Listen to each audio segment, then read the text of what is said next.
ride till I can't no more. I got the horses in the bag.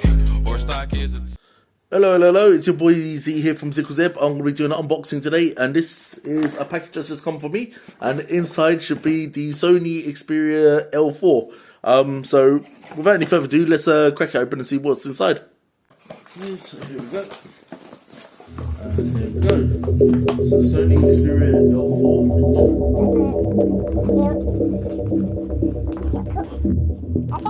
Opening the box, here we go. That's the handset inside. Just pull this out, send this wrap. Just check the accessories. We've got the instruction manual. We've got the charger. Actually comes with a 3-pin plug. That's good. Not many budget phones actually come with a plug anymore. Usually come with just the cable and leave it to you.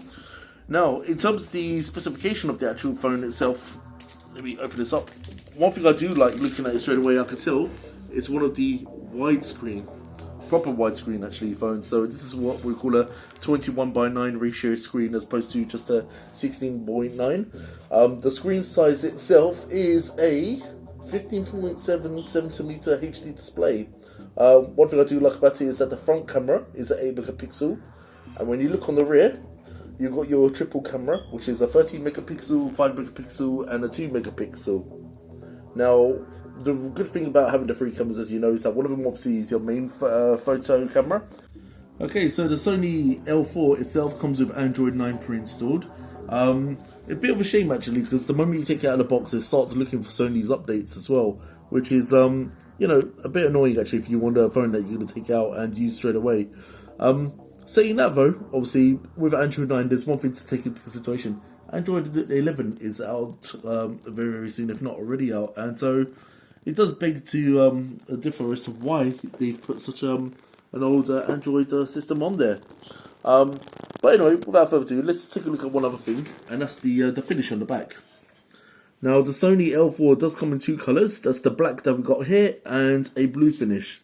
However, my one complaint I will say is that looking at the finish, it is a rather dull, dare I say, tacky plastic kind of finish. There's no real rivets or design or flash or gloss or any ceramic coating on there, so it does look rather dull, which is a shame for a Sony phone because it does make it look like exactly what it is, which is actually an intended budget phone. I mean, this phone does retail between 150 to 170 pounds. I'm just hoping really that even though it might look cheap, even though the screen's nice and it's a HD, that perhaps the function of it is better. So one of the tests I'm going to do now, I'm just going to take a little picture, and I think I took a picture earlier. Let's go straight to it. If I zoom right in, let's just see. Okay, to be fair, that's actually pretty decent. Okay, so look, I'm an old man. You can see my grey hairs. Yeah, but actually, you know, to be fair, it's picked on the detail really well. So that's actually not bad at all. So it's got the complexion, the hairs, the background. And you can zoom in ability is quite good as well, actually. So yeah, actually, you know what? That's pretty decent.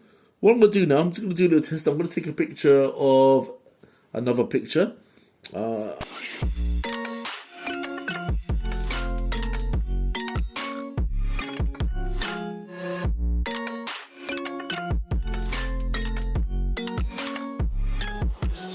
Be carefree lately, just picking up daisies. Got 1 too many quarters in my pockets, counting like the 4-leaf clovers in my locket. The battery life for this is a 3560 mAh battery, which is pretty decent actually. That should give you a sufficient whole day's use, maybe even a day and a half depending upon what you're doing.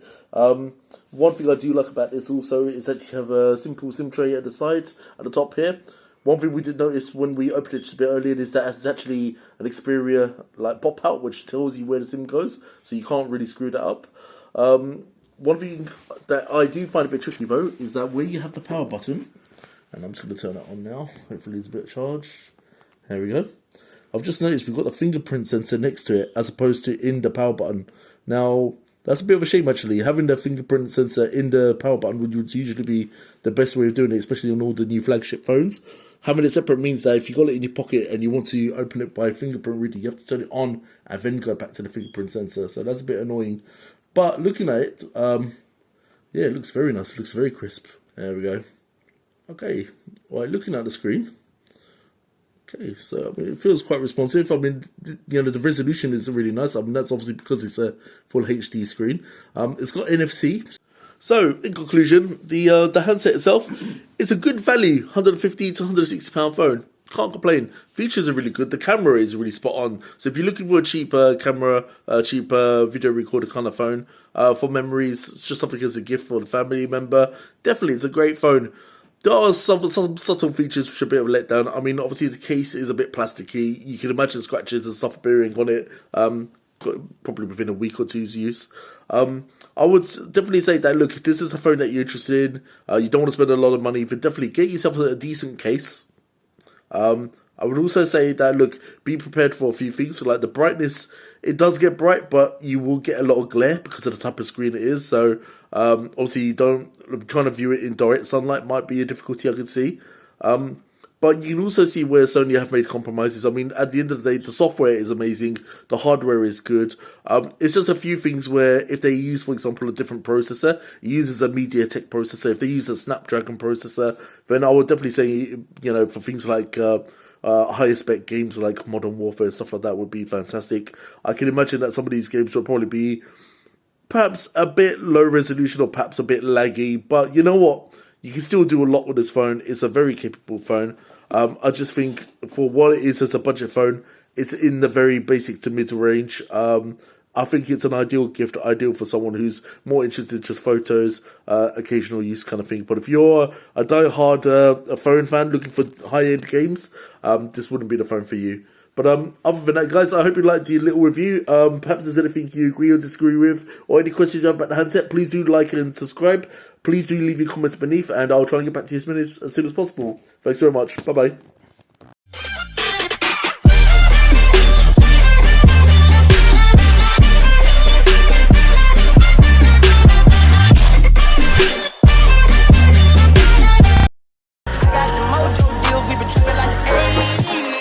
Pulling out the coupe at the light.